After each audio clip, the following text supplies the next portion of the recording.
Pirated SPG. Striktong patnubay at gabay ng magulang ang kailangan. Maaaring may masiselang tema, lengguwahe, karahasan, sexual, horror o droga na hindi angkop sa mga bata.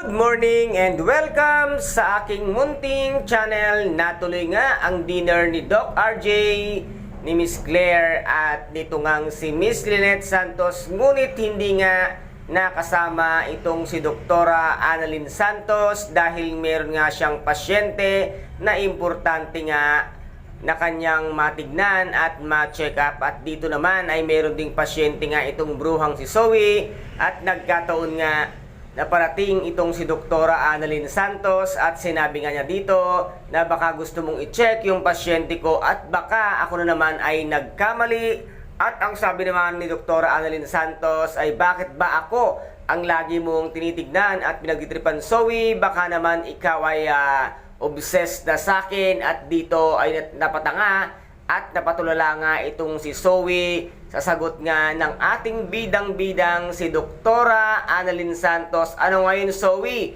Napahiya ka na naman kay Doktora Annalyn Santos. Lagi ka nalang pinapahiya. Katulad ng iyong maming demonyitang si Moira. Wala ka talagang pinagkaiba sa kanya. At dito naman ay pumunta na nga ng kung saang restaurant. Ito ngang si demonyitang si Moira or si Morgana na nagpapanggap ay hindi siya pinapasok sa restaurant dahil wala nga siyang pangalan. At tinawagan nga niya si Miss Claire at sinabi nga dito na hindi naman talaga siya invited.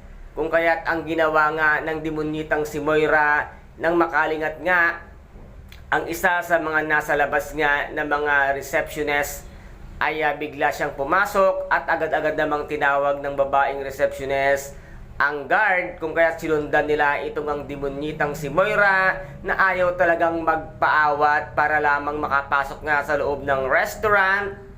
At nang makarating nga sila kila RJ, Doc RJ, Miss Lynette at kay Miss Claire ay nasabi nga ng demonyitang si Moira na nandito nga ang kanyang mga kaibigan na nag-invite sa kanya at wala lang ang nagawa itong si Miss Claire kung hindi nga ang mag-oo. Ngunit dito nga ay sinagot siya at sinabihan ni Miss Claire na oo, in-invite kita, pero nagbago nga ang kanyang isipan dahil nga ito ay manggugulo. At nasabi nga dito ni Miss Lynette o nagbago naman pala ang kanyang isipan dahil alam nga kung ano ang mangyayari. At nasabi nga dito ni Miss Claire na maaaring magbago, ngunit ipinagsiksikan pa rin ng demonyitang si Moira ang kanyang sarili para nga ma-invite siya dito nga sa dinner para nga manggulo at mamwisit na naman. Pero nagkamali siya dahil napahiya siya ng gusto sa dinner nga na ito. Kaya guys, ito po ang ating pakaaabangan dito nga sa Abot Kamay na pangarap na kung saan